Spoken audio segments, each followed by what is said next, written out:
Au sommet, lutte contre l'insécurité alimentaire et nutritionnelle dans l'est du Burkina, le Régisseur soutient 50 jeunes promoteurs de micro-entreprises de Mani et de Gaïri. On en parle en début d'édition. Éducation inclusive, le secrétariat permanent de la stratégie de scolarisation accélérée Passerelle plaide pour la prise en compte des enfants restés en marge du système éducatif classique. Les travaux du comité de pilotage dans ce journal. Bonsoir et bienvenue à tous. Insécurité alimentaire et nutritionnelle dans la région de l'Est, 50 jeunes promoteurs de micro-entreprises des communes de Mani et de Gaïri bénéficient du programme pour la résilience et la croissance économique au Sahel, résilience renforcée, un appui financier de l'agence américaine pour le développement pour plus de résilience. Reportage Désiré Ilboudou et Rasmata Ouedragou. Couturier de son état, pour Judith Tendano, finit les soucis liés au financement pour faire prospérer ses affaires. Tout comme elle, ils sont 50 jeunes promoteurs de Mani et de Gaïri à l'Est à bénéficier de cette opportunité d'activité économique rentable offerte par le projet Régis ER.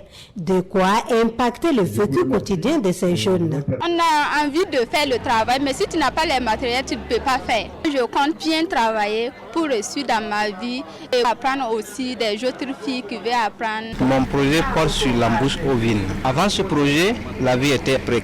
Je suis vraiment content pour cet appui. Cette remise de matériel d'installation marque la concrétisation de la subvention de 50 projets financés à hauteur de 39 millions de francs CFA par l'ONG américaine USAID. Nous sommes en période d'insécurité, de difficultés et cet environnement-là, c'est plus les jeunes qui le vivent. Donc c'est intéressant d'accorder plus d'opportunités aux jeunes pour qu'ils échappent à cette insécurité-là. Et donc les projets portés par ces jeunes, c'est compris entre 500 000 et 1 million. En termes d'apport de solutions aux problèmes d'emploi, même un jeune qui sort, en tout cas du chômage, pour nous est louable. Donc nous allons être chaque fois sur le terrain. Agriculture, élevage et santé-nutrition sont entre autres secteurs pris en compte par le projet en vue de renforcer durablement les capacités de résilience des communautés à l'insécurité alimentaire et nutritionnelle. Mise en place des conseils régionaux de l'économie informelle, l'heure est au bilan en vue de dégager des perspectives pour de meilleurs résultats. Lundi dernier à Ouagadougou, les 13 entités se sont réunies pour mieux échanger en présence d'Issa Kafando et de Marguerite Douagneau. C'est une rencontre de la direction de l'économie informelle pour faire le bilan de la mise en place des conseils régionaux. Une mise au point, mais aussi des moments d'échange pour mieux structurer les organisations professionnelles de l'économie informelle afin de parvenir à une fêtière. Pour les bureaux a été mis par consensus que c'est vraiment très bien qu'on s'est réunis, toutes les régions, pour vraiment voir quelle manière de procédure on va travailler pour les 5 années à venir, puisque beaucoup de nos acteurs de l'économie informelle qui comptent actuellement plus de 92,2%, que d'ici les 5 ans, on doit travailler que beaucoup de nos acteurs vont sortir dans l'informel pour aller dans le formel. Pour le ministre en charge de la jeunesse, l'initiative est salutaire. Lorsque, en tant que membre du gouvernement, devant aller vers eux, je ne sais pas quelle structure rencontrer. Si vous êtes en face donc de 2000 à 3000 structures, vous rencontrez qui? Et vous allez dire quel mot? Donc c'est pourquoi nous avons travaillé. C'était aussi leur souci, leur préoccupation, c'était donc de pouvoir mettre en place une structure fêtière. Et nous avons pu mettre en place, et on a pu mettre donc en place donc les structures régionales. Aujourd'hui, nous avons mis le cap pour la mise en place donc des structures provinciales et communales. Dégager les grandes lignes du plan d'action quinquennal du Conseil national de l'économie informelle, recueillir les priorités des différents bureaux régionaux, décliner les objectifs du manuel de procédure sont les objectifs attendus au terme de cet atelier. Le ministre Salifou Touré, à l'occasion, présente le prix de meilleur manager de la jeunesse et de la promotion de l'entrepreneuriat des jeunes qui lui a été décerné à Kigali. L'ONG Oxfam soutient les producteurs de maïs de la région de la Boucle de Moun avec un nouveau projet. Lancé jeudi dernier à Dédougou, ce projet de renforcement et de la production du maïs et de la contractualisation entre l'USCCPA et la CIMAO entend améliorer les revenus de 1500 producteurs. Des détails avec Yves Rwamba et Aïcha Dianda.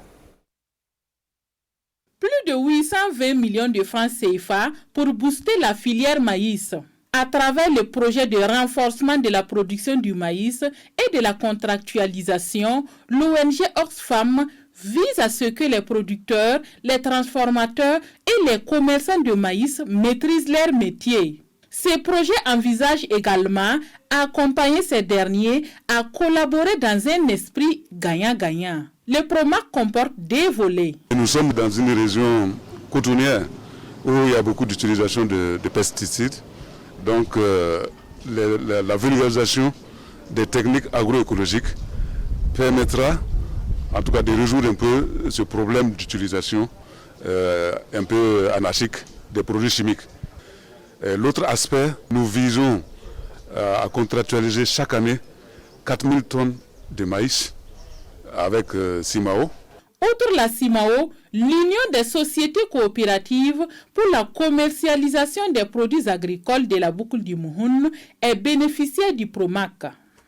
L'Union vit aujourd'hui, ça fait 27 ans, et l'activité principale, c'est la mise en marché collectif des excédents de ses membres. Alors avec ces projets, on aura beaucoup de renforcement des capacités de nos membres, donc ça sera vraiment un plus pour nous dans ce que nous faisons.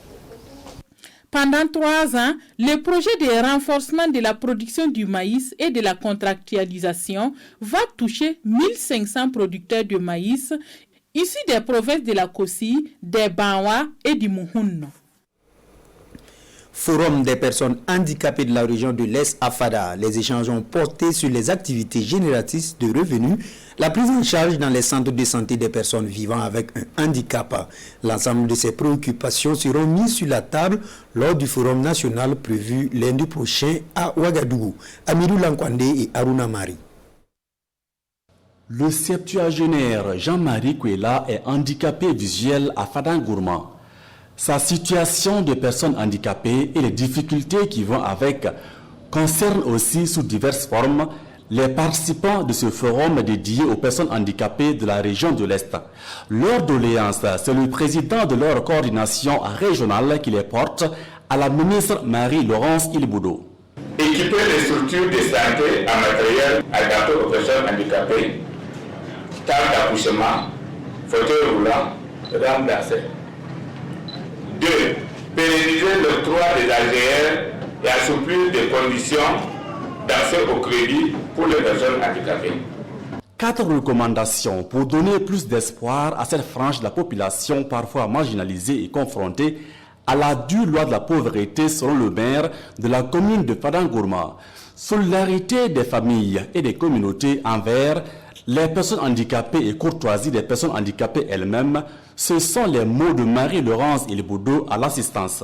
Nous sommes un département transversal, donc il faut que nous travaillions avec les autres départements pour un accompagnement plus désagrégé, tel que la santé, pour avoir un plateau technique plus adapté au handicap, tel que l'éducation inclusive. En ce qui concerne l'accès aux ressources, ils en ont, mais 2 fois c'est méconnu des autres, et l'augmentation de l'appui en AGR, c'est un plaidoyer que nous allons faire. Ce forum de Fadangourma prépare Ouagadougou où est prévu le forum national.